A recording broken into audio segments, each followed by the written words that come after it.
Agora são 9h24. O vice-presidente Hamilton Mourão, que faz parte daquele grupo de gestão da Amazônia, disse ontem que há uma campanha geopolítica contra o agronegócio brasileiro. Falsos dilemas, né, são colocados quase todos os momentos em relação à Amazônia. Primeiro é a questão da proteção e coloca a soberania em discussão em virtude da pressão da comunidade internacional aos compromissos ambientais. Temos que entender que o Brasil, ao assumir esses compromissos, ele tem que se firmar e fazer a sua parte em relação àquilo que o Estado brasileiro se comprometeu com o Concerto das Nações. A gente vai conversar agora ao vivo aqui na Rádio Bandeirantes com Evaristo de Miranda, chefe da Embrapa Territorial, um dos maiores especialistas em monitoramento territorial do Brasil e conhece profundamente os dados que nós temos hoje atualizados sobre a Amazônia, sobre outras regiões do país. Evaristo, obrigada por falar conosco ao vivo aqui na Rádio Bandeirantes. Bom dia para você. Bom dia, Thaís. Bom dia, Pedro. Bom dia, ouvintes. É um prazer estar aqui com vocês. A gente que agradece, eu tenho certeza que tem chamado muito a sua atenção esse debate recente, que voltou a crescer, isso vai e volta, né? Sobre a Amazônia. O que você pode colocar para o nosso ouvinte com dados concretos a respeito de preservação e de queimadas na região, Evaristo? Bem, a Amazônia, frequentemente, quando você fala, muita gente não deixa claro de que Amazônia ele está falando, né? Não se trata... A região norte faz parte da Amazônia, mas ela recorta um pedaço da Amazônia.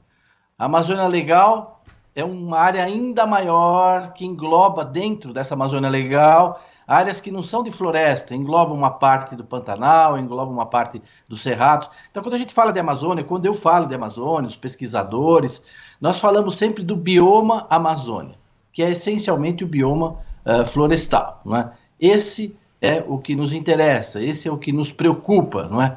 Então, é uma região enorme, não é? Praticamente metade do Brasil, ela ainda está muito preservada, nós temos aí 82% da vegetação que é mantida ainda, da vegetação nativa nesse bioma, mas ao mesmo tempo nós temos na Amazônia uma presença humana muito significativa. São cerca de 500 cidades na Amazônia, não é?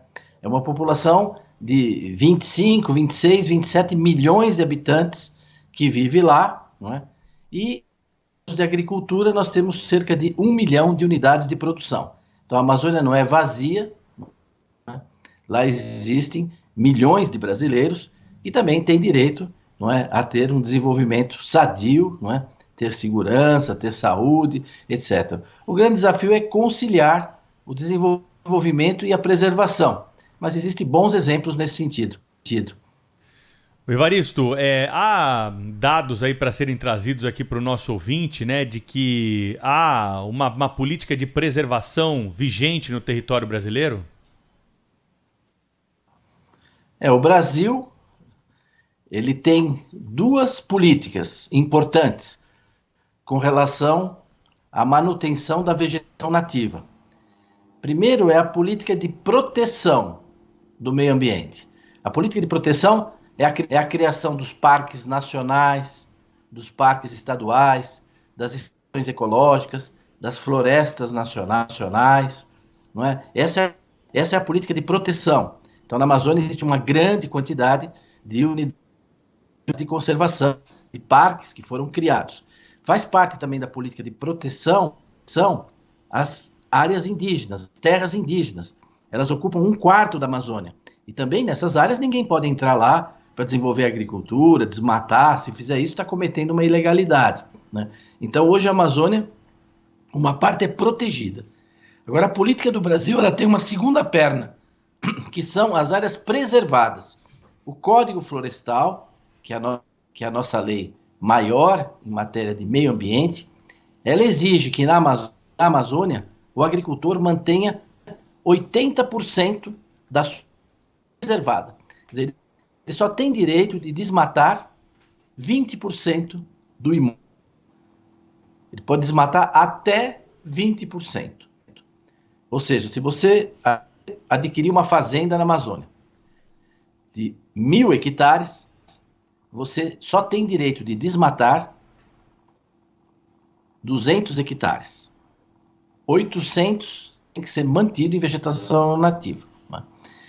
No caso dos outros biomas brasileiros, na Caatinga, na Mata Atlântica, nos Cerrados, essa porcentagem, em geral, é 20% que você tem que manter. Então, quando a gente olha o que os agricultores preservam, quanto que os agricultores dedicam dos seus imóveis rurais à preservação da vegetação nativa, isso representa hoje 1/4 do Brasil. 1/4 do Brasil está com vegetação nativa mantida pelos produtores rurais, preservada pelos produtores rurais.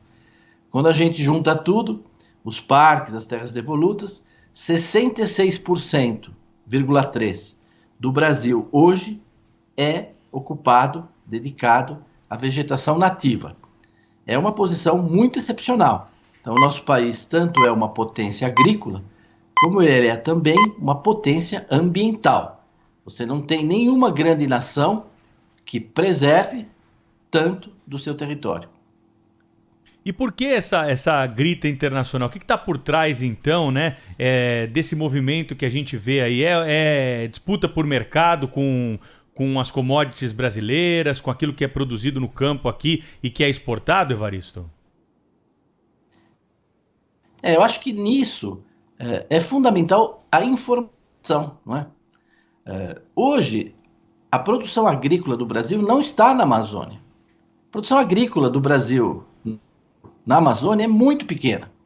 E ela se destina, se você exclui o caso da pecuária, que tem uma expressão, o resto é essencialmente quem abastece as cidades lá da Amazônia.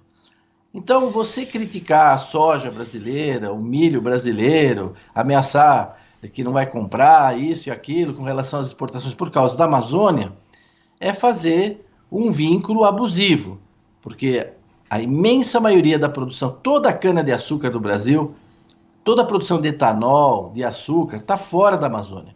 A produção de soja, do bioma Amazônia, não é? A produção de soja, de milho, de café, de laranja, nada disso está no bioma Amazônia.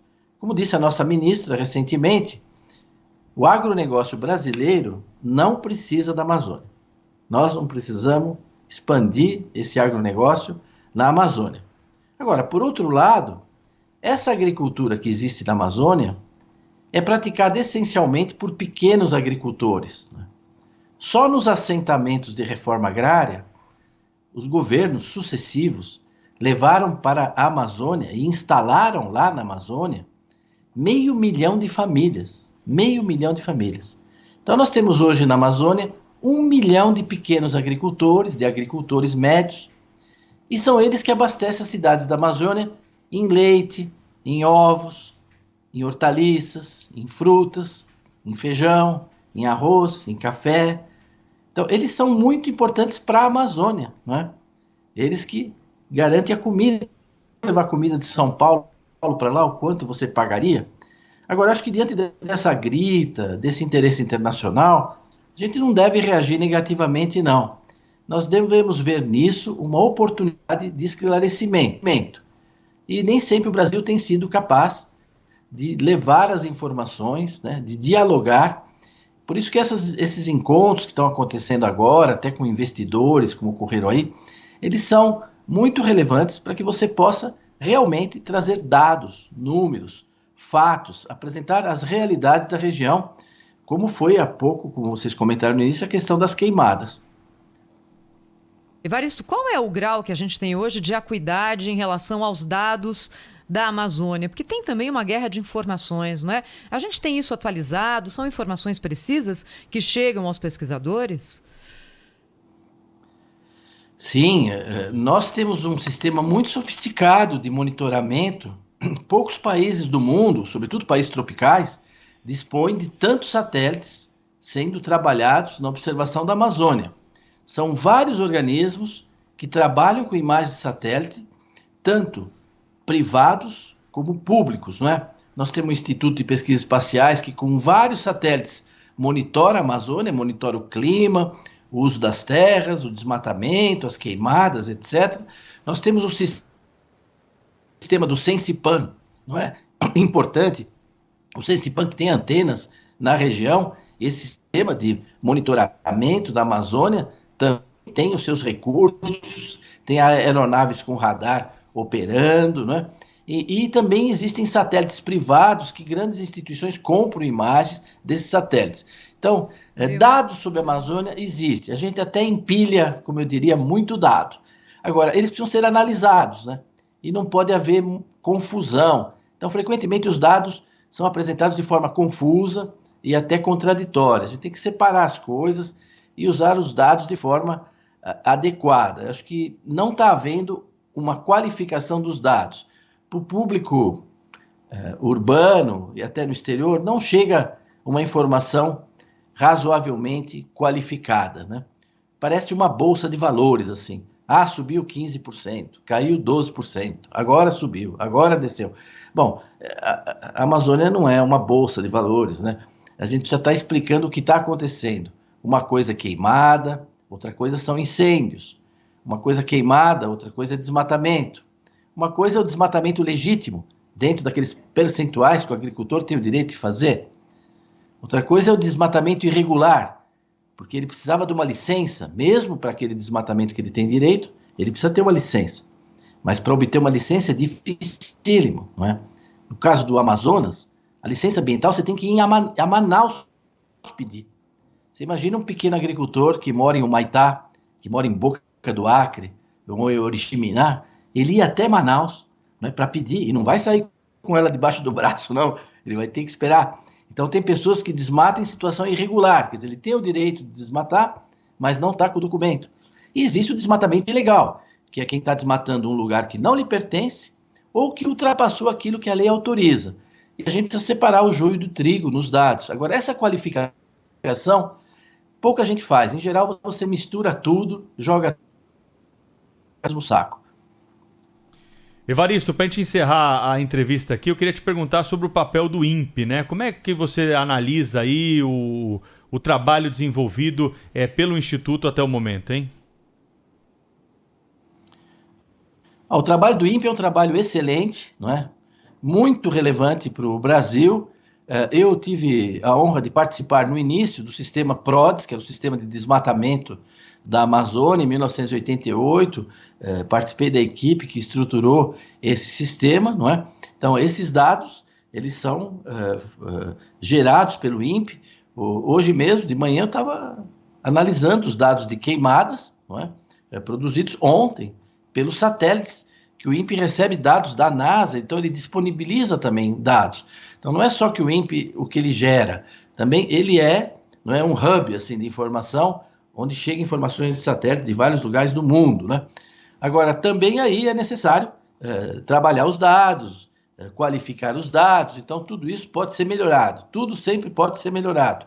Mas o Brasil tem orgulho, assim como o Brasil tem muito orgulho da Embrapa, e frequentemente no mundo inteiro todo mundo tem a Embrapa como uma referência na pesquisa agropecuária, né? O INPE também é uma referência importantíssima na ciência e tecnologia, na parte de observação da Terra. Mas não é só isso que o INPE faz mais coisas ainda. E queria agradecer ao Evaristo de Miranda, chefe da Embrapa Territorial, colunista do Agro Mais, canal aqui do Grupo Bandeirantes de Comunicação, por falar conosco na Rádio Bandeirantes. Obrigada, viu, Evaristo? Até a próxima. Eu é que agradeço.